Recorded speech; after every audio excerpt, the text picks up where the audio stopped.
Hello, and welcome to Mystic Dog Mama, the podcast for soul-led dog mamas, where you'll discover how to best nourish your dog and yourself, mind, body, and soul. I'm your host, Dr. Alexia Mellor. Thank you for joining Stacey Renphrey and me for this month's Fetch First Friday episode. In this listener-requested episode, Stacey and I have a grounded, grace-filled conversation on the vegan and lab-grown meat dog food debate, sparked by a recent Dragon's Den episode that funded a vegan kibble brand. Together, we explore the complexities, the contradictions, and the sacred responsibilities of feeding a carnivore in a world increasingly uncomfortable with the realities of nature, death, and biology. And we ask ourselves, can you love animals, care about the planet, and still feed your dog meat? We think we can. This episode isn't about shame or sides. It's about curiosity, critical thinking, and compassion as we examine the deeper stories at play behind the marketing, the science, and the ethics of what we put in our dogs' bowls. We'll talk about topics such as what is a dog really? The illusion of clean food?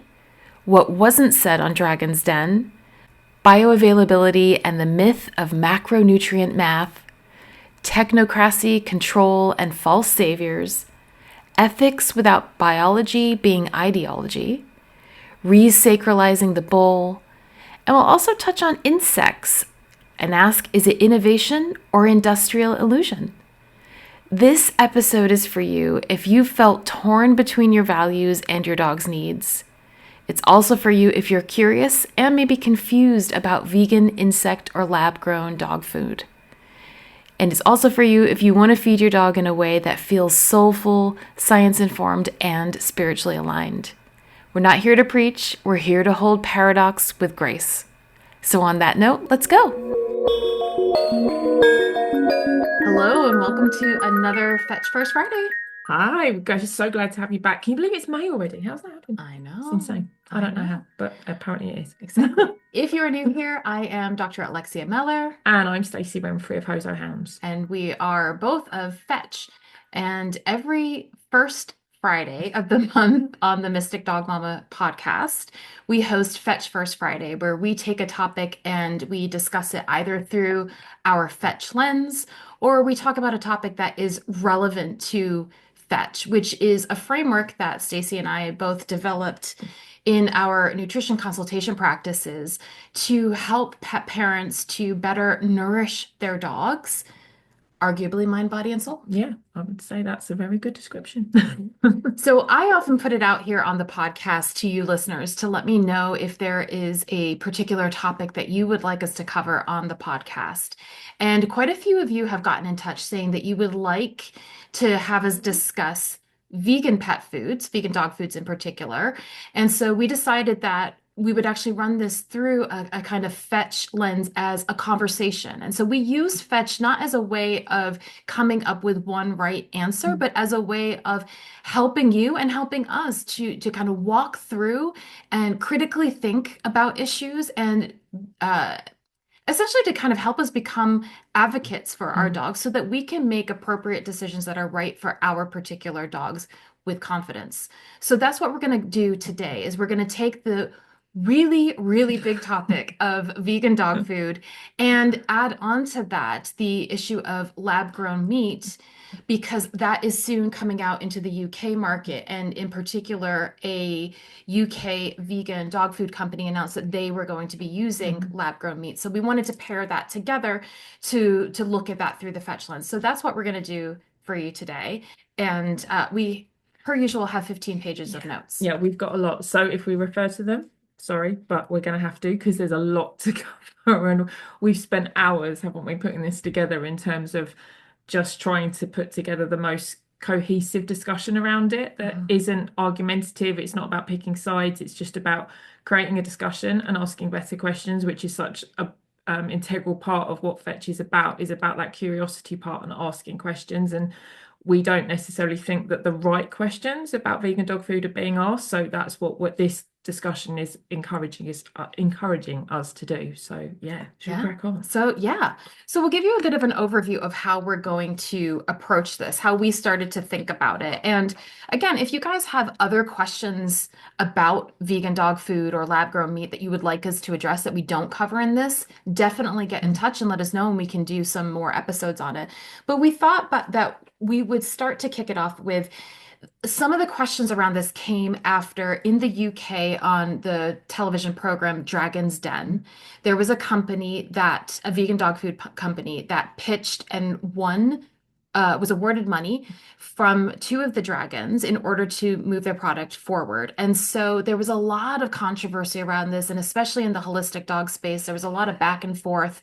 And so we decided that we would use that as a way of discussing, because that particular episode, and we'll dive into it, actually offers an opportunity to really frame what we see are the biggest issues around the conversations around how we're addressing vegan dog food, and what that's actually teaching us about our value system and about our food system generally. So we'll unpick that, but we thought we would start off with going over when we are looking at how do we start to make decisions for dogs. We start off with really, what is a dog? What is a dog? And that starts to ask from a biological perspective, what do they actually need? And how do we know that? How do we understand that? So that's what we're going to start off with. Yeah, and then we're going to look at the illusion of clean, and what that looks like in terms of clean eating and what the perception around that has been made from a marketing perspective, because there's some interesting things around that. Yeah. And that leads us into what wasn't said on Dragon's Den. So we'll talk to you about what was talked about, and then the other really critical things that weren't said that we think are really important to bring to the table when we start to take both a personal and a wider collective decision on whether or not feeding vegan dog food is the right thing for our dogs. And then we're going to look at the bioavailability and kind of the myth of micronutrient math. I love that sentence because there's a spreadsheet feeding essentially, and some of the questions around that and bioavailability, which I think is some of our favorite stuff, isn't it, really? Yeah. And then we're going to look at the issue of technocracy and control in our food system. So this isn't just about dog food, but again, we talk about a lot on the podcast how dogs are mirrors for us, and they're also gateways for us to start to look at some of the bigger issues that exist within our wider systems. So looking at the nature of technocracy when it comes to our food system generally, but through the lens of dog food. Yeah, and then we're going to move on to ethics and what are ethics without biology and the connection between the two, and is that just an ideology, and how that all fits together in the discussion. And then we're going to talk about one of my favorite things, which is how do we re-sacralize the bowl? So again, this isn't just about what goes into the bowl, but how we are nourishing our dogs from a wider perspective, and how we are considering the sacredness of everything that is going into that bowl, from how something was grown, how something was reared, etc. And what are some practices that we can be doing ourselves to bring ceremony back into the way that we hold our dog's food and the act of feeding as something sacred. Beautiful. And then we have included a section on insect protein, because we know that that is part of that discussion as well. And we've had a lot of questions around that as to the suitability as well. So we wanted to bring that into the conversation just to make sure that we're covering that, because it is part of the wider discussion in terms of sustainability and that aspect. And then I'm going to kind of lump the last two together around sustainability and ethics, because they go hand in hand. How are we making decisions that are best for our dogs, ourselves, and the planet as a whole? And what are the value systems that underpin that? That's a lot. How are we going to do all this? We're just going to start. So we'll start at the beginning. So we asked the question, what is a dog really? How do we look at this from the perspective of biology and not just a belief system? So I think one of the really important things to remember is that dogs are facultative carnivores. That's how we would class them. And there's lots of questions around that in terms of, well, what does that actually mean? So when we're thinking about carnivores, there's obligate carnivores like cats, so that they have a distinct need for meat protein. And then there's facultative carnivores, which is where the dog would sit on that kind of classification range. And it means they are capable of digesting some plants, but they're optimized for meat. And there's the reasons that that would be indicated would be their short GI tract that they have, their teeth and jaws. If we look at the mouth structure and the actual teeth structure, we've got canines, we've got those carnassial teeth, those big ones that are there for ripping and shredding and crunching bones. And their stomach acid is incredibly high, so it can digest and break down all that matter very, very easily. And I think one of the things that where that whole discussion around whether a dog is an omnivore or a carnivore, I think, is that we need to look at something potentially like a bear, because that gives us a scale, because bears are classed as omnivores because within that range of species, Yeah, the different species of yeah, bears. within that you go from a panda which eats bamboo all the way through to a polar bear who is a meat eater.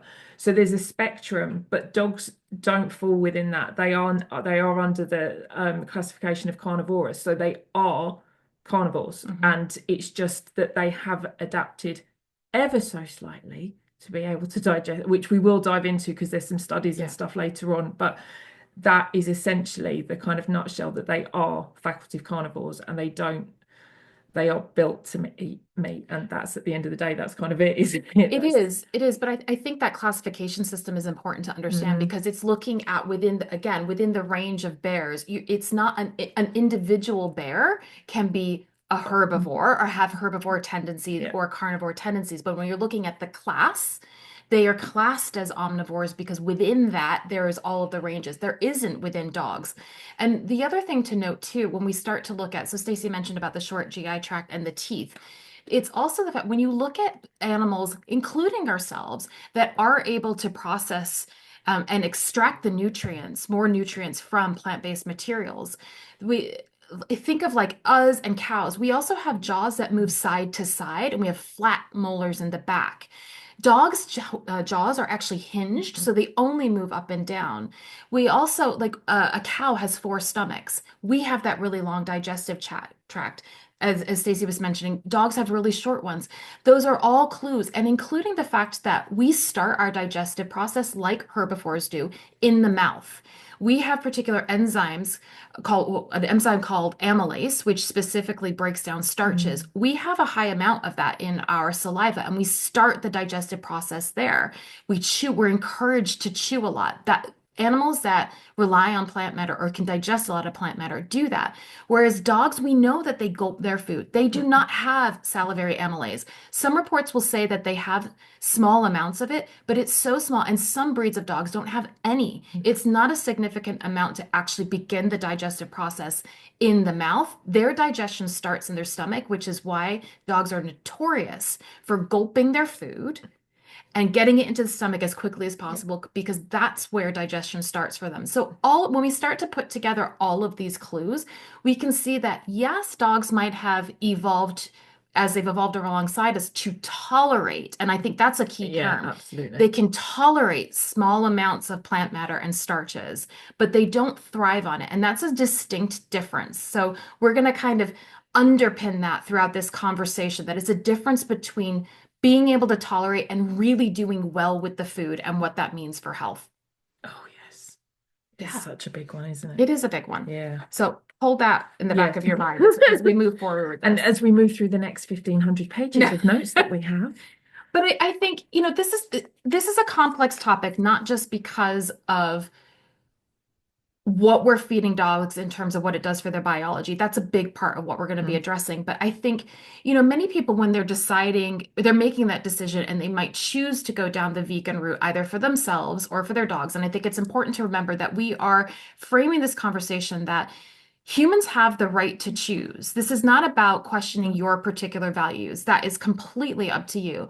However, when it comes to our dogs, they don't have any agency over what's put in their bowl. So we owe it to them to be more critical with how we're thinking about what it is that we're offering them, because they don't have any choice themselves to go out and seek anything else.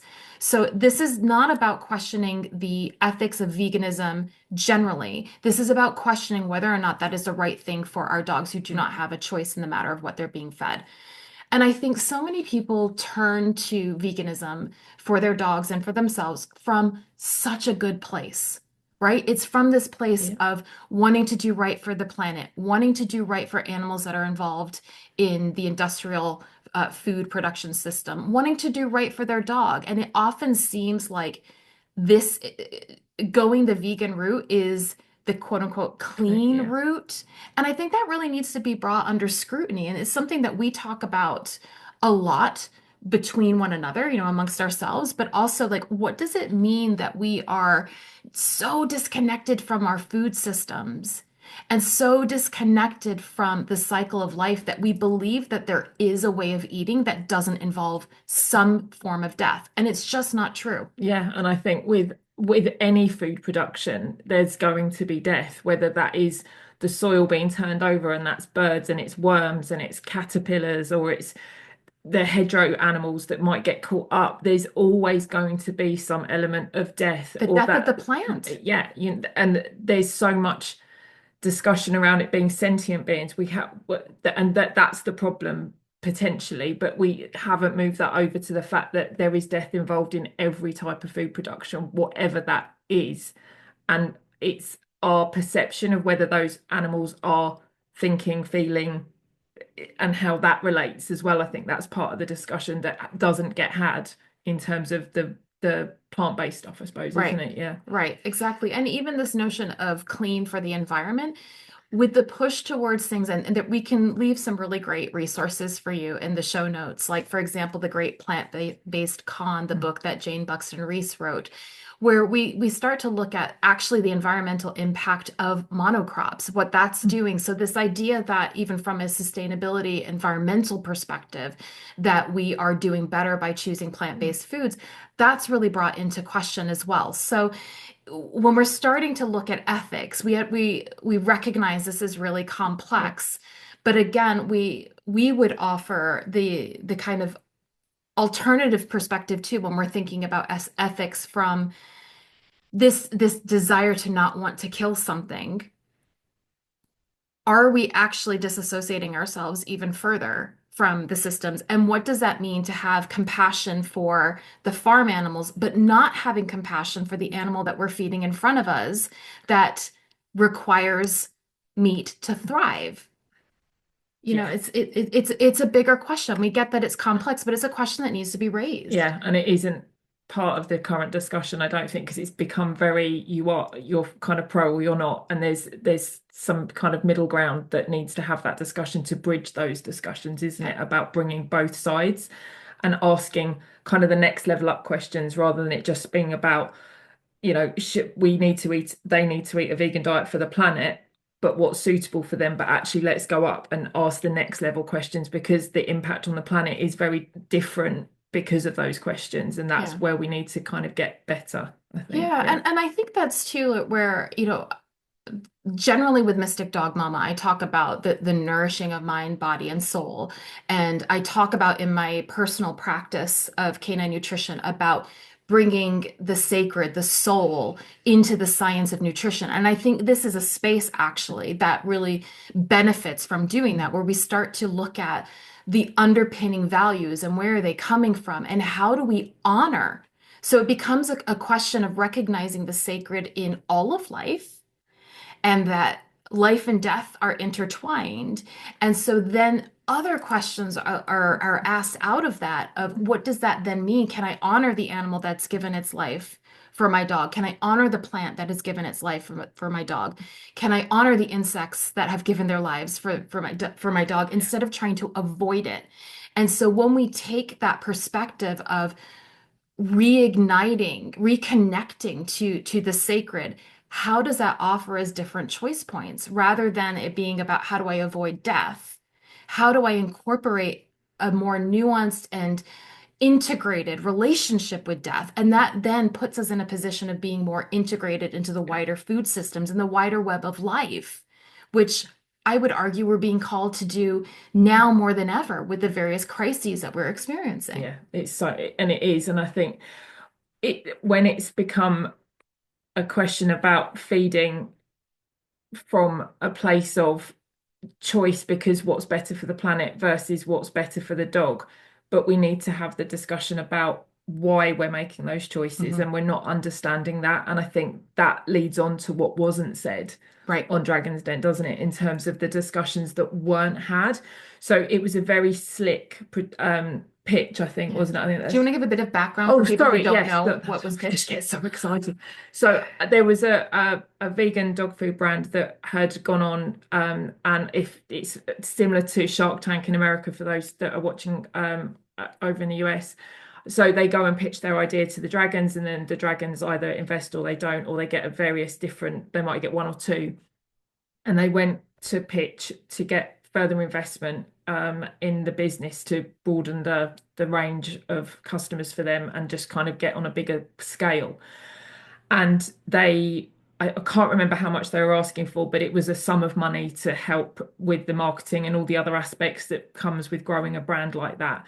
And they went in with a very slick pitch about all the ethical side of it and why dogs can do well on a vegan dog food.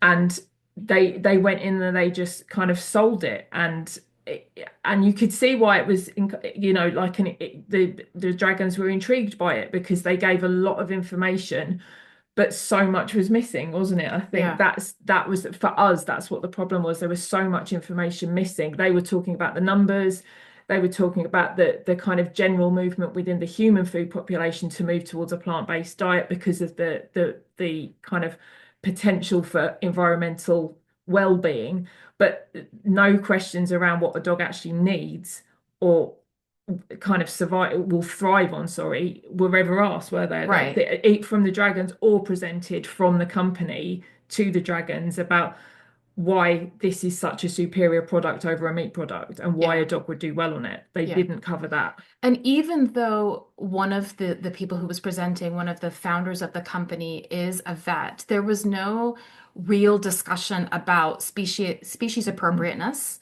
about what a dog actually needs to thrive, not just survive.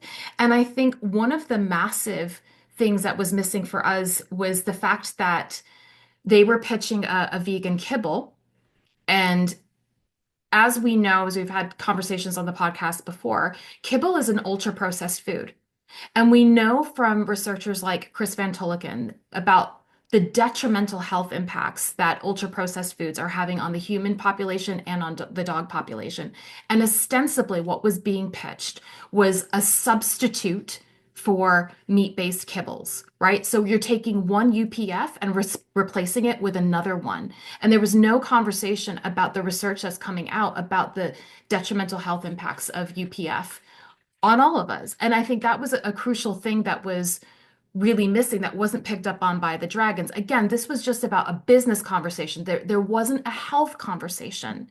And a lot of the studies that were being referenced, and we'll get into this in a little bit, but a lot of the studies that were being referenced and continue to be referenced within the kind of vegan dog food movement were never questioned. And that's part of what we want to help you guys do as empowered health advocates for your dogs, is when you see studies coming out, having an awareness of how to understand a study, who's written it, what are the kind of missing pieces of the study? Is there a bias somewhere? Is there a level of, what's the word? I've had a perimenopause moment. We'll edit this. I was thinking more as well about the type of study it was, whether it's kind of an observational, whether it's coming, whether there's actual health criteria being assessed, or whether it's just a view or a visual assessment from a guardian, which is one of the types of studies that got used and gets referenced a lot. But that's an observational study. That's not, we don't have any parameters to actually work with. Right. So it doesn't give us a real insight. No, it's just someone's opinion of that their dog is feeling better and that their dog's coat looks better and that they've got more energy. But it's very, it can be tricky. So it's just having awareness of where those studies are coming from. Yeah, and whether or not there are conflicts of interest. And a lot of the studies that were referenced, or at least one or two of them, one of the people that was involved in creating the product was leading the study. So it's looking at those things and how they will inevitably will shape the findings. And so then being able to apply a lens of criticality when we're looking at the findings and what that's leading us to understand. So those were some of the things that we saw as kind of missing. So that no talk about species appropriateness, about what a dog actually needs. In fact, the ingredients weren't even discussed, right, at all in terms of making a decision in pitching this. There was just this assumption that a vet has made it, therefore it's good. But we'll pick apart the actual ingredients for you from our lens, again, from a F.E.T.C.H lens of how we would go about considering it and whether or not we feel that it is a species appropriate diet for a dog. Yeah, and I mean, do you want to do the ingredients now, or do you want to move? Yeah, we can do because we're going into the conversation now about bioavailability and what we love, the myth of the macronutrient and micronutrient math.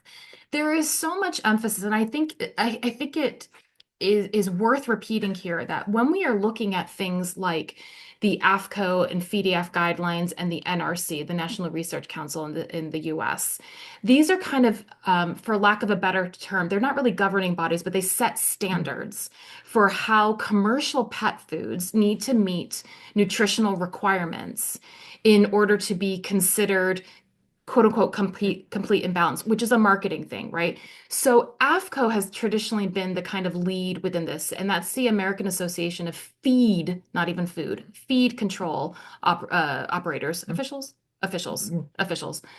And they set out the parameters for macronutrients and micronutrients by doing tests on, I think it's like 26 dogs, and only like 6 to 8 of them need to survive the test for 6 months. So even with that, so we're saying questioning the studies, we even need to question the guidelines that the study or the tests that are being used to then create these guidelines. And they're designed to represent minimum requirements to keep a dog alive. This is not about what is optimal for a dog. If you're interested in learning more about this, I did interview Kay Stewart of the Feed Real Institute about in depth about this topic. So I'll leave a link to that podcast if you want to know more specifically about how those numbers come about, what they actually mean. But I just want to throw that in there that we have to be questioning that when we're looking now at how we're putting together the kind of myth of macro and micronutrients and the tendency to, in a sense, Frankenstein numbers and Frankenstein ingredients to reach those numbers with this idea that that is what dogs need. Really, this is just, we're talking about survival when we're putting these numbers together, right? So I think kind of setting that as a standard. Yeah, and I mean, if we look at the ingredients as well for this particular product, that they're very clever with the way that they list them, because the labeling guidelines state that you must state that it's the highest percent of the first ingredient first, and then they go down in amount. Decreasing order. Thank you. That was a better way of saying it. And so with this one, we've got potato protein, pea starch, high pro soya, brown rice, dried yeast, sweet potato, oats, peas, pea protein, carrot flakes, rapeseed oil, hydrolyzed vegetables, lentils, sunflower oil, minerals, microalgae, blueberries, cranberries, and pumpkin. So we know right at the end, the blueberries, cranberries, and pumpkins are going to be minimum. They're probably going to be under 1%, I'd imagine, somewhere under that. But there's a really important thing that they're doing as well. Well, I wouldn't call it important, but important to note is that they're doing something called ingredient splitting. So essentially, it's still the same thing, but they've got it in various places. So instead of just putting potato, it's potato protein, and then we've got further down sweet potato. And they do it mostly in this one, they're doing it with peas. Yeah, they've got it in various. So they've got pea starch, but then they've got peas, and then they've got pea protein. So essentially, it's still peas. So that recipe is potato and peas. That would be my, and I think when we were talking about it last night, I said I could put a bowl of potato and peas down. Ted would eat it because he eats anything. He's a Labrador, as you can see, very comfortable over there. He's a Labrador trapped in a cocker's body. But what is that actually doing for his body? Not much in terms of actual bioavailability and protein. And so when they use protein with potato, it's just. But it's also in order to make these complete. So again, to meet those minimum guidelines that have been set forth by AFCO, NRC, and FEDF, they have to add in so they add this in at the end, synthetic vitamin and mineral mixes. And we know, so this is the conversation now about bioavailability. And so if you're not familiar with the term bioavailability, what that refers to is the way in which the body recognizes and can make use of the nutrient. So just because something is included on a label doesn't mean that your dog's body is actually going to be able to absorb it. And we know through studies that synthetic vitamins and minerals are absorbed at a much lower rate generally than those same substances that are found in the natural form presented in whole foods. So just because it says it includes a certain amount of zinc does not mean that that's passing into your dog's body from the bowl and that the body is making use of it. In most cases, that's not the case. And there are different types of synthetic vitamins and minerals as well, different forms of it, and some are more bioavailable than others. So you want to look at that. But the concern for us around kibbles generally, so these ultra processed foods, is whether it's vegan or it's a normal kind of meat-based, I say meat-based because they're mostly cereal anyway, kibble, they still have to add in those synthetics in order to meet the guidelines, right?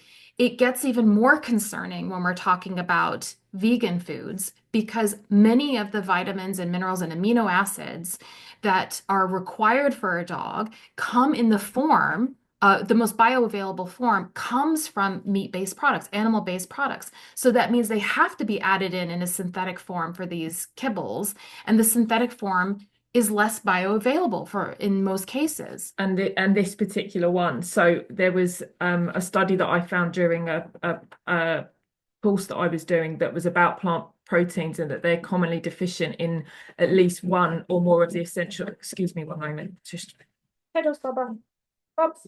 Good boy.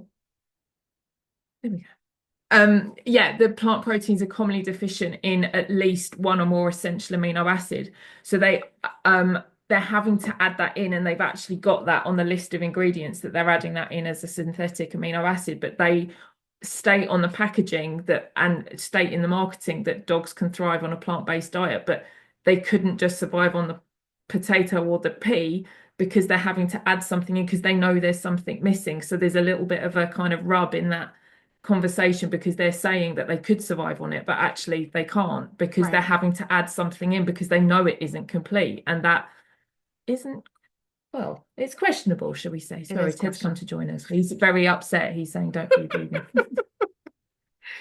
But it starts to beg the question of, can we actually provide this to our dog and make sure that they are receiving all of the nutrients that they require to survive? But also then how do we think about the way that we support them to thrive? Because that's ultimately what we want. We want optimal health, not just survival. Yeah, and I think one of the other parts of the bioavailability thing, I think for me, I think I went vegan back in 2020. I was turning 40. I'd seen Game Changers. I'd seen all of the documentaries that were kind of coming into the fore at that time. And I had really, really bad acne at that point, all like really bad cyst type acne. And it was very uncomfortable. I was very, very self-conscious of it. And I thought I needed to change something. I'm going to go vegan. I'm going to try and kind of clear that out.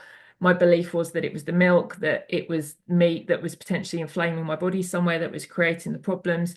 So I went vegan. I did veganuary. That's the best way to say it. And within about 6 or 7 weeks, my skin cleared up and I was like, wow, this is it. I found the Holy Grail after kind of nearly 40, well, probably maybe 25 years of bad skin from being a teenager. It was healed. I was like, oh my God, this is amazing. I've done it, you know?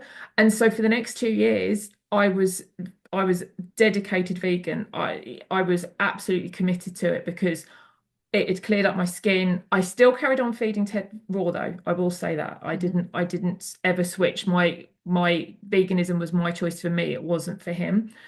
But I hadn't realized that I'd actually started to feel a little bit tired, a little bit not very with it, a little bit more brain foggy. But then some of that, I was thinking that's probably the beginning of perimenopause. So there was other things going on. So it was 2020. So in 2022, so we were kind of coming to the end of a lot of the lockdown stuff and we were out and about more. And I had started doing dog daycare and boarding. And I was walking like 6, 7 miles a day with the dog. So I just thought I was tired. I just thought it was because of being physically active more. And then in that summer of 22, yeah, it must have been 22, I got COVID. And I was knocked out for about 4 days, and I just felt sick. I didn't have any other real symptoms, but I just felt really sick and couldn't keep food down. Didn't really think anything of it, slept for a couple of days, was fine. And then I went to go and have an acupuncture treatment because I love having an acupuncture treatment. In fact, I had one yesterday. And I went and had one, and I saw my acupuncturist, and she said, you might do well having a B12 injection because you've been ill. It might be good for you to kind of top up the system because you are vegan and you might not be getting enough. And I was like, oh, it's not going to hurt. It's a water soluble, what can be wrong? And within 24 hours of having that injection, I felt like a completely different person because it was a real direct source of B12 straight into the system. And I just went, whoa, I hadn't realized how bad I was actually feeling. And that exhaustion and that tiredness wasn't perimenopause, wasn't anything else, wasn't the walking. It was that I wasn't assimilating and utilizing the B12 supplements that I was taking, the food that was fortified with B12 supplements.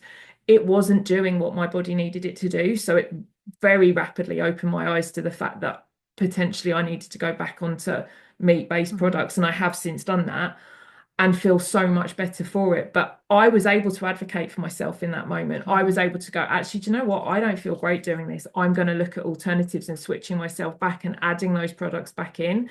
And it might be, we've had this discussion, haven't we, where it's, dogs can't advocate for and say, I'm feeling a bit tired. And the owner might just think, oh, they're so much more chilled out on this food. They're so much more relaxed. But actually, we don't know whether they're feeling better. And again, I know that's observational stuff, and but it's just another thought to put into your head that those synthetics don't hit the system and don't work in the body in the same way. Just because it's on a label does not mean that's what actually gets into the cells and into the body. So that was my personal experience. And I know that there are other vegans that do really, really well on it. And that's great. But individual bodies do different with different things. And I just know for me, it didn't work. And I had to go back. And I feel, but my skin never got bad again. So again, what was that? I don't know. But it was it's just a curiosity. Yeah, and it's important. So if you're not familiar, you don't know why we're harping on about the B12 thing. B12 is a water-soluble vitamin that comes from animal sources. And so it can be, if you are going on a vegan diet, you have to supplement it in a synthetic way because you won't be getting it from any other of the foods that you're eating. And so that's why it's a concern, especially for carnivores, when again, they're designed to get their nutrients from meat. And I think it's helpful to bring up in this discussion here too, that a lot of the arguments around vegan pet food are, people will say, and you'll hear this from a lot of researchers too, dogs don't need protein, they need amino acids. Amino acids are what make up proteins, right? And it's a yes and. Right? It's true. Dogs do need amino acids, but it's how the body recognizes them and can make use of them that is important. So we're sort of advocating for, when we're talking about a kind of more natural way of feeding your dog, it's about how the body is receiving its nutrients in a whole food format versus like a code that's been put together on a spreadsheet that, yes, you may be introducing that amino acid to the dog, but that doesn't mean that the dog's body is actually going to be able to uptake it and make use of it. It might just flow right out the other end, right? So these things are really important to consider when we're kind of dissecting some of the arguments that are being made. Yeah, the delivery system, isn't it? It is the delivery thinking system. about it that way, like how are those nutrients being delivered? Is it come from a chemical flask, or has it come from a piece of meat or a piece of liver or even a raspberry or a blueberry? It's just how does the body recognize it? And we didn't evolve to be using synthetics. We evolved to eat food. So it's kind of getting back to basics a little bit as well, I think, isn't it? And it's also, I think here's another way of making some of these connections too about understanding types of nutrients in the form. So when we talk about iron, this is something that's brought up a lot in the human vegan world as well, the kind of human nutrition side of things. Not all iron is equal. Right. So iron that comes in spinach, I've seen this countless times about like how high spinach is in iron. Yeah, it is, but it's a different type of iron Yeah. than is found in red meat, which is called heme iron. And that's the iron that you want for building your red blood cells. That's the iron that your dog's body needs Yeah. as well. So replacing a steak with a ton of spinach is not going to give you iron for iron, right? They're not equal in terms of how the body utilizes it. And so again, that's about the kind of the form that the nutrient Yeah. is being delivered to the body. And that is important. It's not just that they need amino acids. They need all nutrients in a form that is bioavailable to their specific species. Yeah. Yeah. Yeah.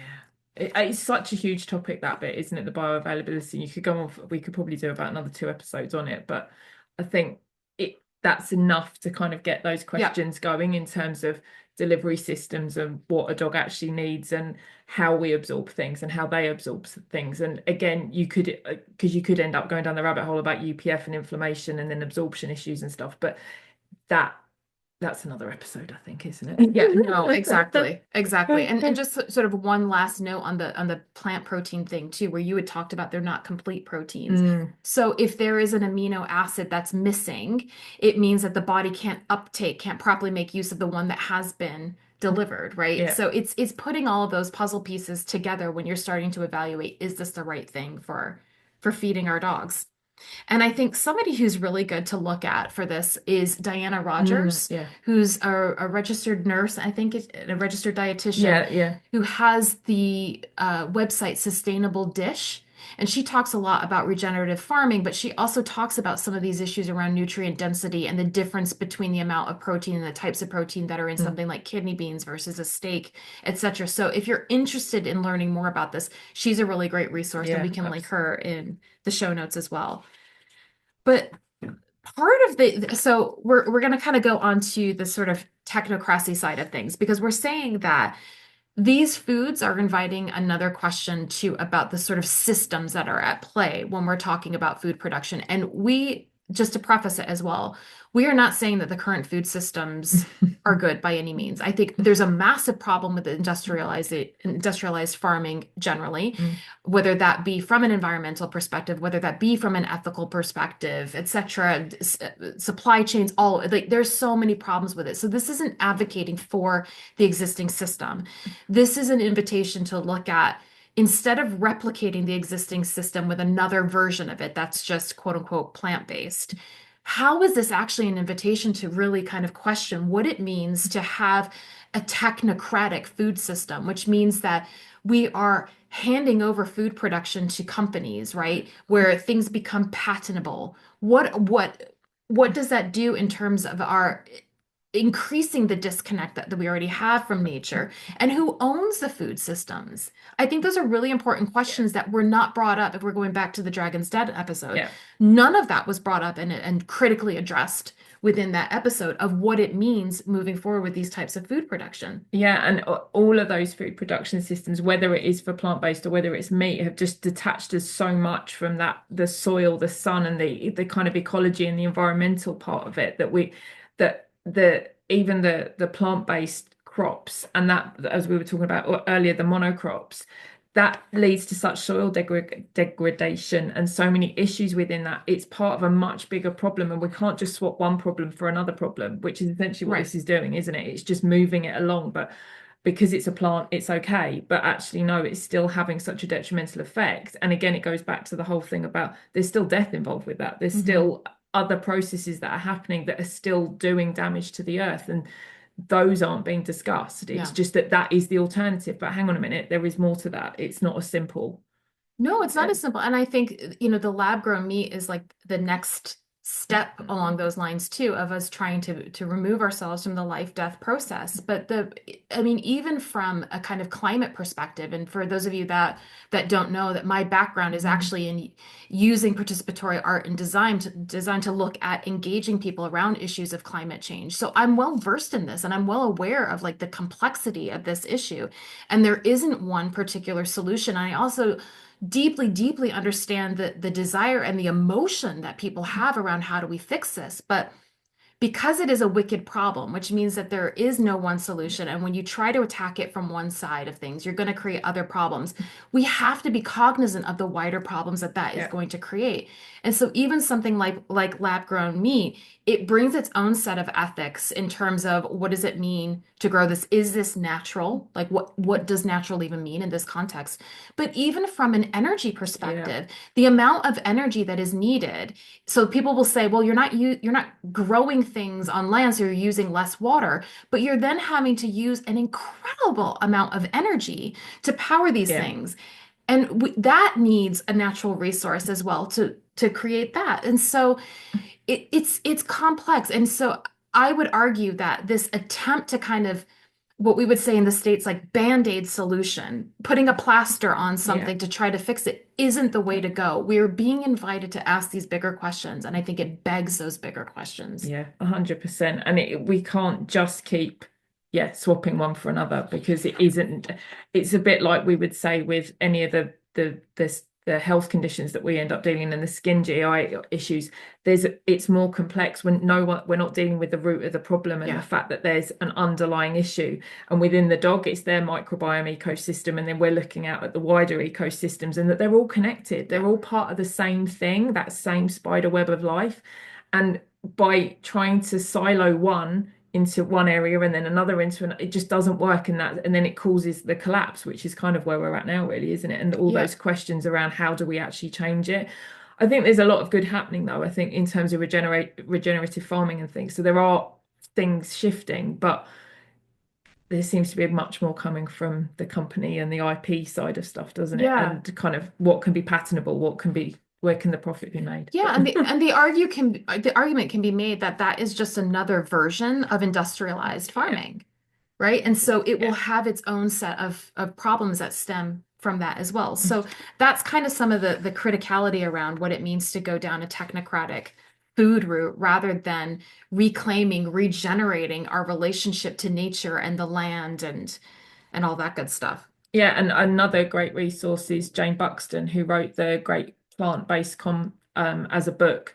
That's another great resource as well. She's got some great kind of information in that book about these types of discussions around by swapping one thing for another, what is that actually doing, and what are the benefits or what are the actual cons of those things. So it's a very interesting one. And I think for me, being part of that vegan world and then coming back again, it's opened my mind, because I had watched all those documentaries about, oh my God, a beef burger takes 2 swimming pools of water, or whatever the kind of statistic, I can't do that. But actually understanding where that cow is within the ecosystem and looking at the methane debate and all those other things, I think we all, wherever we are on that, whether we're vegan or whether we're meat eaters or we're vegetarian or wherever, I think it's important for us all to look at those various points of information so that we can have a better understanding of the ecosystem rather than an ecosystem, which is one of our big things, isn't it? And kind of looking at it from a different perspective and just taking on other information and not being all or nothing. There's middle ground. There's flexi camping, which is our other thing. Yeah, no, absolutely. And I think one of the great things that Jane Buxton does in that book too is that she, similar to what we were saying about the various studies, asks for criticality around the data that's used and says that a lot of the data used for these arguments that veganism is going to save the planet is actually really oversimplified.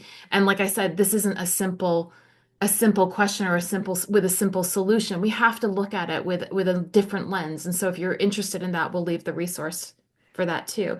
But I think when we're bringing it back to dogs, when we're starting to take this kind of ethical perspective on what does it mean to be ethical for the environment, what does it mean to be ethical for animals that are involved in the food system, etc., we were talking about what happens when we are looking at ethics without a consideration of biology and how that actually becomes an ideology that we are putting onto the dogs, again, without their consent and without their agency. And that, I think, is kind of the crux of it for us, because we are so interested in taking this perspective of what does the dog actually need.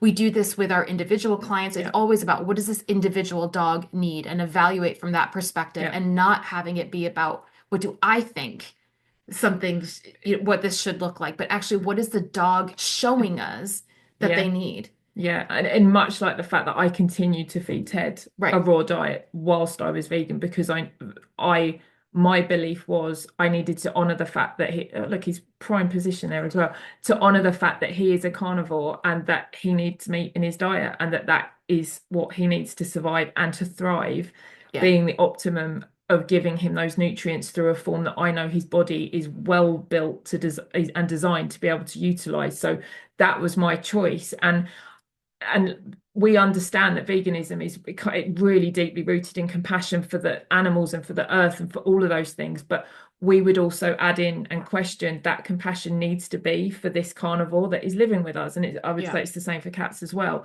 who are obligate carnivores. So it's probably even another step up, isn't it? But that compassion should a strong word, but we invite you to think about whether that is something that needs to be carried over to this carnivore that's on the sofa, or he was on the sofa, but he's not now. But yeah, that was my choice continued. I had agency. I could make that decision for myself. And then I changed my mind. I was able to do that, but he doesn't have that option. He wouldn't. So I carried on honoring him through a vegan lens, I suppose. It's the fact that I'm compassionate for this being that's living with me, and that I can still offer him that product. And yes, that still meant I touched meat products, I'd touch liver, I'd touch all those things, but there is a sacredness in that, because it's honoring him, and I know that he does so well on it and he's thriving on it. So why wouldn't I do that if I am being ethical and compassionate? And honoring that you honor the animals that you're using to feed him, as I do with Lucky as well. And I think, and I know this will sound absurd, and it isn't the same comparison, but I think it's kind of like we wouldn't expect to feed a rabbit a steak. We would be like, that's horrible. Of course, that's not going to happen. But there are levels of that conversation that need to be applied when we're thinking about feeding a carnivore a strictly herbivore diet. They might be able to tolerate, but I think, and we'll get into this a little bit later, there are no long-term studies about the health effects that has on dogs when we're just feeding them a vegan diet. So that has to be brought into the question as well when we're thinking about compassion and care.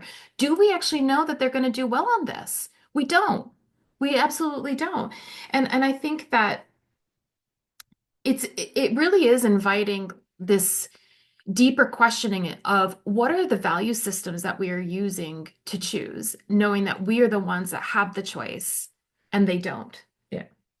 Yeah. And why we would continue to choose to feed them something that potentially isn't good for them, or not gonna that isn't proven to be good for them. That isn't proven and it doesn't contain the nutrients in the deliverable systems. Right. It's that. And I think going back just briefly to the Dragon's Den pitch, where he was saying that the vet was saying that he'd seen so many dogs that were struggling with various health conditions. So swapping them to this vegan food was the solution. But you were just swapping one UPF for another UPF and just changing the ingredients. And just because that's happened, and it could be similar to why did my face clear up? What was that? Was that a reset of something? But I didn't thrive on it. So it could be now that a couple of years down the line that a bit like the plaster effect, we've just put a plaster on that problem for a while, then it's going to come up again. And because we haven't got any of those studies, or we haven't got people potentially even being aware of those things that could be because of the diet, which is what we see all the time, isn't it? That those links with diet don't get made. That then we're not asking those questions of those products, and maybe that's what we should be doing. No, absolutely. But I think one of the questions that's helpful to ask ourselves, and again, this isn't asking for an answer, and it's not coming from a place of judgment, but it is like, am I choosing this food, whatever the food is that you're feeding, from this place of honoring my dog? Is it for my dog, or am I choosing it because it makes me feel better? And that's a hard-hitting truth, isn't it? Yeah. Is it coming from my morality that I'm projecting onto my dog, or is it truly in the best interest of my dog? And it's something to sit with as we're making any kind of decision for our dogs. Yeah. And to get curious about and to sit with how that feels, I think, as well, isn't it? Because we don't because again, it comes up to that thing about life and death, and that whole cycle, and where we feel comfortable having those conversations. And I think because those questions aren't asked in the mainstream and they aren't discussed, it can feel really icky for a lot of people, can't it? And yeah, there's a lot of big feelings that come up around it. There are. And I think, you know, we listen to Zach Bush a lot, who's a medical doctor who talks a lot about these kinds of or has a lot of these kinds of conversations around our disconnect from nature and food and the need that what we're really being called to do now, like in this paradigm shift that we are in, is such an invitation for revisiting what it means to be stewards of the earth, to be stewards of other animals, to be reincorporated into the web of life. And he had said something, it was like regeneration begins when we accept death as part of life. And I think that's something that we have really struggled with so much. And it reminds me of the conversation that I had with Beth Bigler, who is a grief counselor for people who have lost pets.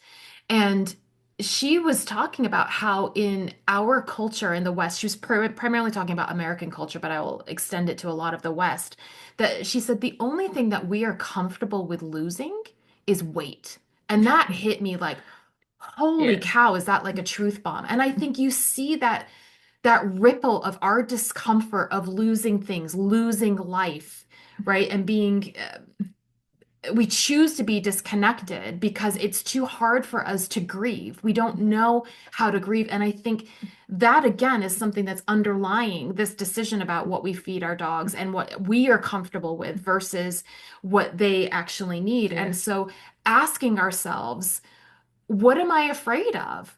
Right? And how do I support my own levels of grief within this whole process, and creating a sacred space to honor that within yourself, within your practices, etc., because it is part of how we deal with what it means to be alive and what it means to care for when we invite a carnivore into our homes. And this is the other part that's also uncomfortable.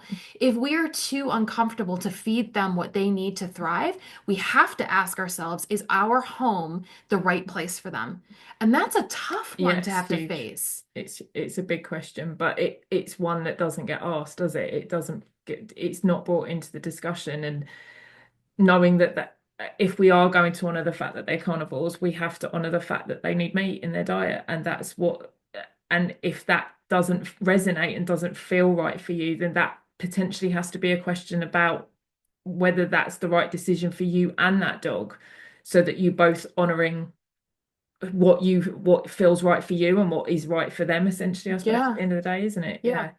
So one of the things that I get asked quite a bit, because I share this fairly often on the podcast, about how I make every effort to embed everyday ceremony into my experience of feeding Lucky, whether that's blessing his water bowl or blessing his food, or as I'm making his food, showing gratitude for the animals and the plants that gave their lives, giving thanks to the bacteria in any probiotic I'm giving it. I mean, this is every level, right? This is honoring every level. It's honoring the people who picked the plants. It's honoring the farmers who reared the meat. It's honoring the people at the abattoir that had to take the life of this animal, right? Like, it's recognizing the entire system and having such gratitude and thanks that those processes and those people and those beings were part of what allows me to nourish my dog.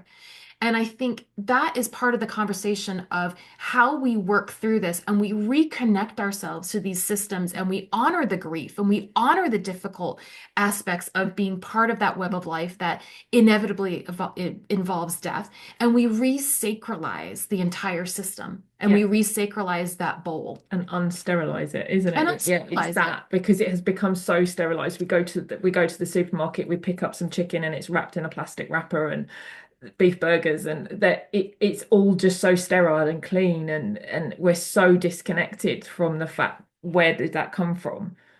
And that is part of the problem, isn't it? It's part of that isn't part of the discussion. And I think why we've become so uncomfortable with those discussions, because we just go and pick it up. We don't have to think about where that came from and what happened. So that's why my choice is to go to the butchers, and then I can have a discussion with them. And I've asked them loads of questions, and they're more than up to answering questions. and getting to know them and getting to know the farms that my meat has come from and understanding that it's local and that, all of those conversations, because I'm I'm ready for those conversations and I'm open to having those conversations. And I'm pushing myself to feel uncomfortable because, like I said, I've watched all those documentaries and had my heart broken watching all that industrial farming horridness. Is that even a word? But horrid it is now. Just all that fear and that and discomfort of watching those types of programs. And it is horrid to watch. But I'm making choices now based on how can I honor those systems and how can I honor those animals, because I'm choosing where they're coming from. I'm choosing the farms and I'm choosing to go local to a butcher, so I know that it's Sussex reared meat. And though that's part of my honoring the system and not buying the meat from the supermarket, that's my choice, and that's how I'm investing in changing the system, I suppose, and coming at it from the grassroots level up rather than expecting change from top. I'm coming at it from a different perspective and changing my feelings around it as well, I suppose, and not feeling fearful of it and being thankful for the processes that have happened to get that meat to my plate. Yeah. And I think this reminds me of kind of a practice that I try to embed more daily as well. And I'm not always great with this. I often do struggle with it, but it's really trying to make decisions about what it is that I'm for versus what I am against. And that kind of ties into the love versus fear conversation that we have a lot, that comes from A Course in Miracles, and looking at every single action we take is either, when you boil it down, coming from a place of love or a place of fear. So how often can I make a decision out of love versus fear? And that even includes like the times that I have had to feed processed food because I don't have access to the fresh food or whatever, or I've had to give a medication when I don't feel great about it or whatever. Can I shift the way that I am energetically approaching that? But it also comes when I have the opportunity to make a choice of where I'm sourcing products from. It's what systems do I want to support? Not with, so the choice can be exactly the same. Like I might go to the local butcher or a co-op or whatever. It doesn't matter. Even if it is, like, I recognize not everybody, including I, can't always afford organic food. It's not about the organic versus non-organic thing. It's about recognizing the different systems and, as best I can, making a decision through the power of my dollar, my pound, whatever, in terms of endorsing the system that I want to see grow versus doing something with an against kind of energy. And I think that's an important thing to kind of, and not that not angry.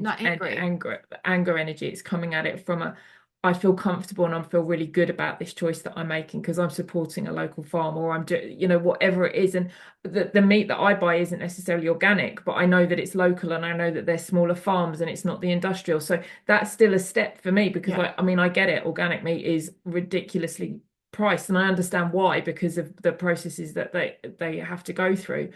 But there are other steps in the middle. It's that flexi camping. There are other little bits in the way that it's not all or nothing. There will be other options along that journey. And that's where I am right now. And that's the choices that I'm making. And I feel really comfortable and good about that. And I'm supporting a local business. So that's another part of and I feel good about that. So it's huge. That part of it is massive, isn't it? It is. And for me, I have a personal interest too in trying to do as much zero waste as I can in my household. And one of the things that I do, I am a meat eater. And what I would do in terms of feeding Lucky and incorporating that, looking at us as a kind of, as an ecosystem. And it might be that I buy a whole chicken and I cut off the meat that I'm going to use for me, and he gets the carcass and the wings and the neck and the gizzards and the liver and all that kind of stuff, and make use of that entire animal. And or I might make a stock, like a bone broth for him, out of parts or whatever. But every time I'm doing it, I'm still having gratitude. I'm actively cultivating that process, that practice of having gratitude for those animals that have given their lives for us. And to me, that helps bring in the sacred, and that honors the whole system of life, and understanding that life only continues through death. There is no other way. We can sugarcoat it, we can whitewash it, we can try to ignore it as much as we want, but it just doesn't happen. Life comes through death. And the quicker we can get to that point of honoring that, the quicker I think we can get to a place of really reintegrating ourselves with all systems. And it's from that place that we can actually create the changes that we want to see in the world. Yeah, 100%. 100%. But I think too, we said we were going to add on something about insects.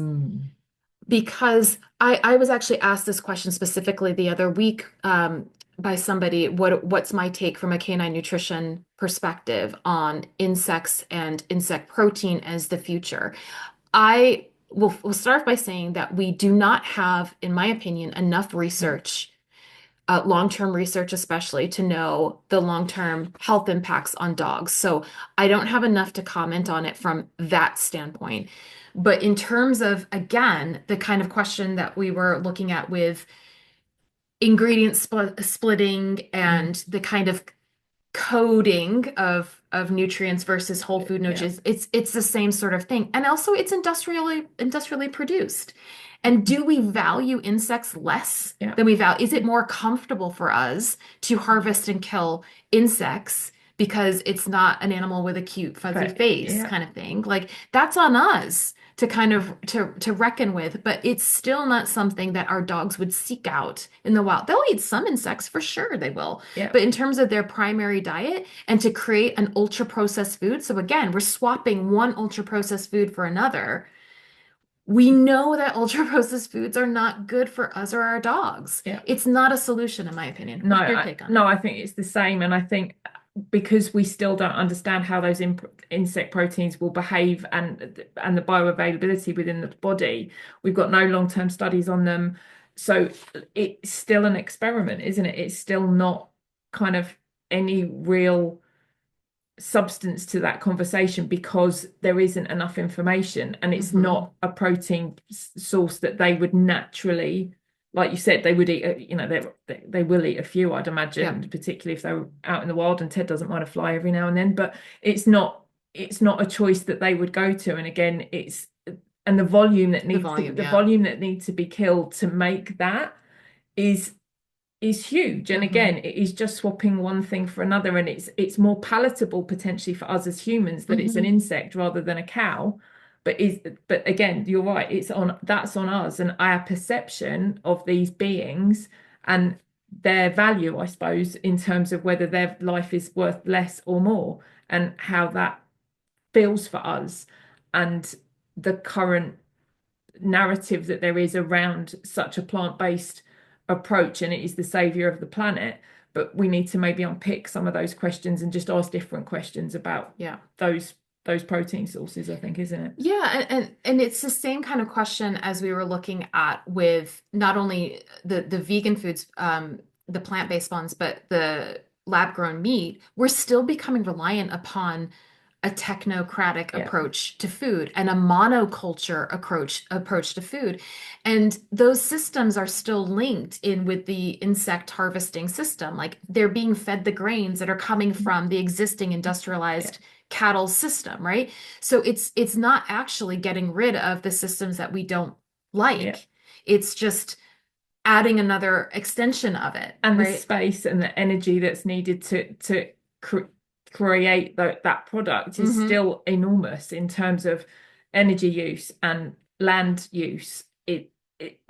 Are we just swapping one for the other, and kind of we have taken a whole chunk out of the ecosystem. We've just and when we take the ruminants out, there's a whole nother part of the discussion, and that, again, that's probably another episode. But it isn't as simple as we just swap one for another, because that will have a massive impact within that cycle, and we have to be aware of that. We have to be having those conversations and thinking, just because it sounds great on paper doesn't actually mean that's going to translate as being a solution and actually something that is going to help and be part of a solution.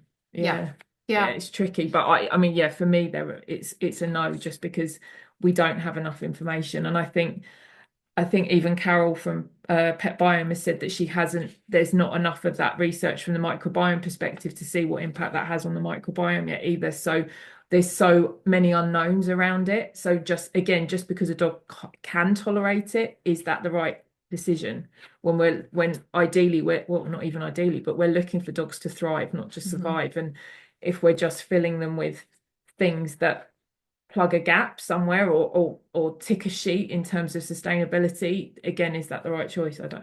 These are the questions, aren't they? Yeah, they are. And I think to sort of wrap some of this up in terms of, I'd love to hear your thoughts on what you feel some of the solutions might be. So we've problematized. So I guess to kind of, from if we're running this through the F.E.T.C.H lens, right, of vegan food and lab grown meat for dogs, in terms of they're not fresh food. So it doesn't fit that, and they're not species appropriate. No. So it would sort of fail on that.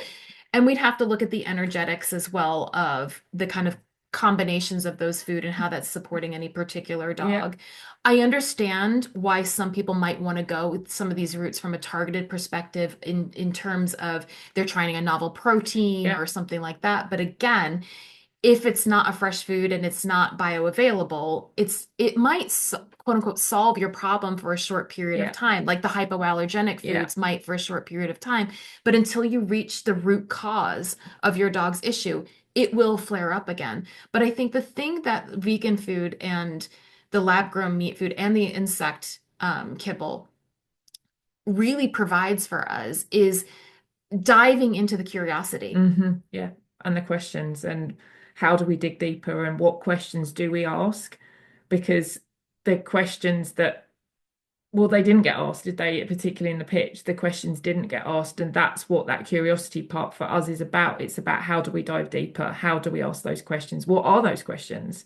And the problem is you end up down 1,500 rabbit holes, don't you? You do, but I think the questions that are really key for this too are, what does my dog actually need to thrive?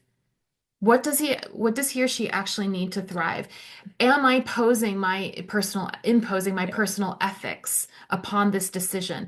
What other questions can I be asking that would make me more comfortable with some, or what other actions can I take that would make me more comfortable with these food systems? What is the food system that I want to see? Yeah. What is that vision that I have? What is the vision of health that I have for my dog? What does that look like? And it extends beyond the bowl. Yeah, and what food, because I think that whole thing about dog food versus human food, it's become such a narrative, hasn't it, that's dog food and that's human food. Well, food's food, and it goes back to the fresh food thing, but asking questions of our perceptions of what a dog food is versus what just food is, and why can't we share those things, and why can't we utilize like a chicken like you would do, and why can't those things happen, and asking questions of how we could utilize the food that we're happy to eat, whether I'm talking about meat here, but how can we utilize that so there isn't food waste? So how do we tick those boxes for us in terms of sustainability? But we don't, those aren't questions that get asked a lot. No, they are. They are. And again, I think it's reductionist also for us to say that there is one solution, or that regenerative farming is the one solution. I think it's part of the conversation and part of the solution. But I think we have to ask these bigger questions and start to really see ourselves. I think when we boil it down, we have to see that everything is an ecosystem.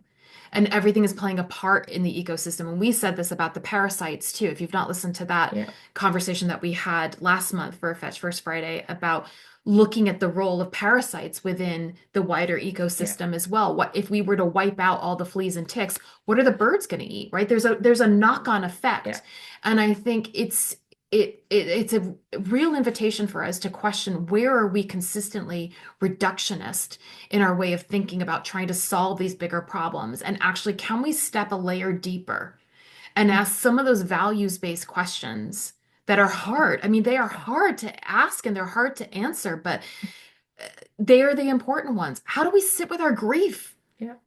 How do we sit with our grief around what it means to be alive and to feed ourselves and feed one another and feed our beloved animals? Like, until we reckon with that, we're not going to get out of it. And we're going to continue to take approaches like we saw in the Dragon's Den episode, which was, here's something there's market possibility here. Here's the opportunity to make money off of something without asking the bigger questions about, but what are the health impacts on that being that has no choice in what's being put in the bowl? Yeah. And the way that was put, and there was no question around what was the research, what was the studies, what was the information as to why that diet was better than another diet, and that, or potentially better than another diet, and why it would be good for a dog when, you know, the fit as a butcher's dog sentence has been around for so long, because they would get the scraps, that's how they would eat. And it's only been through marketing, probably over the last 50, 60 years, that we've really come around to this way of that. Well, I wouldn't say come around to it, but it's become ingrained in the kind of collective that it has to come out of a bag, it has to be balanced and complete with those words, and it has to hit certain spreadsheet targets, and that's how we keep our dogs alive and healthy. But the fact that that vet even alluded to the fact that he'd seen dogs struggling with so many various conditions is just an indication that UPF isn't working for them. So why was he trying to find a solution with another UPF? It's just, again, it's all those questions. And using the example of his individual dog, who he said lived to 17 by eating this food, but that dog was not fed this food for 17 years. You know, so that was naughty. It was using to create an emotional response. I get it, but there wasn't enough clarity around that. And again, it wasn't questioned. No, so, and the studies weren't questioned. And again, if you want any information on the studies that were used and our thoughts on that, let us know, and we can put the list to them and say, but most of them are based upon guardian observation. It's not clinical studies, and certainly not long-term clinical studies. And so that raises a lot of concerns from us from a nutrition consultant standpoint. Because it's just people's opinions, and a lot of them aren't peer reviewed, and there's no data, it's just observational stuff. So it really doesn't give us the information that we'd really need to be able to make an informed decision. And I'm yet to see anything that any of the studies that they're using that, and again, that some of them they've skewed slightly in the way that they're utilizing them, that just because a dog produces some amylase, that's now the reason why they can have starches and carbohydrates. So but when you actually read and dig deeper on the study, it's not as clear cut as that. So again, its interpretation is very, very different as well. So it's why I think we need to get better at asking those questions and having a look at a study and, you know, just seeing what it says. And not being scared of that. Exactly. And I think this is also a call. So we've specifically referenced this Dragon's Den episode. I mean, I think this is also an invitation to Stephen Bartlett and Deborah as well, about putting your money where your mouth is, in terms of, if you want to see a better planet, a more just and ethical planet, what are the questions that you need to be asking about what it is that you're supporting, and having a more critical stance when it comes to backing a product, actually asking, what is that product doing for the being that it's intended for? And if you want to see innovative markets, why are we not talking about backing like regenerative farms, for example, and having conversations more widely and looking beyond just what the ROI is in terms of a bank account, but what is the ROI in terms of personal health, environmental health, ethical health? All of that. I think we need new metrics. And I think as a TV show, as entrepreneurs, as investors, you're in the perfect position to help change this narrative. So we invite you to have a conversation with us. We invite you to take a stand. And I think, and if they were able to ask those types of questions, and again, it's not knowing what questions to ask, but for them to have been able to broach those questions with the team that were coming on to pitch the product, that would have engaged a conversation and created it for them to have actually asked those questions. But they didn't, because like you were saying, it's about the ROI and the investment rather than looking at the bigger picture. And they all came at it. You can see why they were so drawn to it, because it was a solution to a problem, and it was it's doing all these amazing things, but that was only on paper, and there was never any deeper level asked. It's a false solution to a complex problem. So it's a big one, but we can we've got some summaries of the studies and stuff, haven't we, that we've kind of put together, so we can put that in the show notes, or maybe a PDF or something, can't we? We can put all that together. But we'd love to hear your thoughts. What are your thoughts on the vegan dog food industry kind of generally, as well as what are some of your thoughts about how we address some of these bigger complex issues like climate change, like ethics, what it means to feed our dog in this day and age. Yeah. So get in touch with us. You can reach out. We actually have an Instagram account now for Fetch, and so it's at learn.fetch.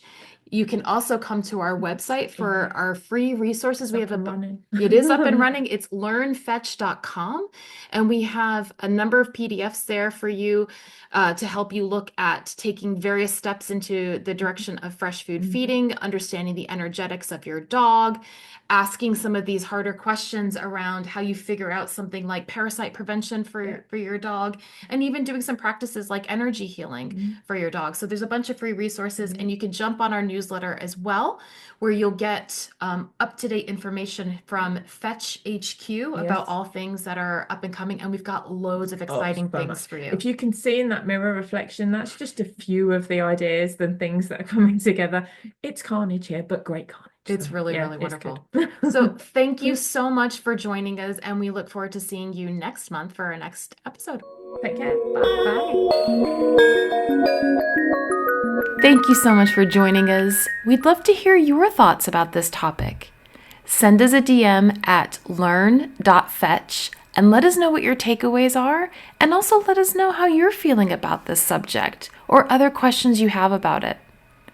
We've also left links in the show notes to the other podcast episodes that we mentioned, and you can get the PDF of the studies we referenced on our website at learnfetch.com.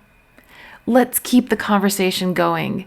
Come and join our free Facebook group, Fetch First Light, where dog mamas like you are asking the big questions, exploring ancient wisdom, and nourishing their dogs and themselves in more conscious, connected ways. I've left the link in the show notes. All right, until next time.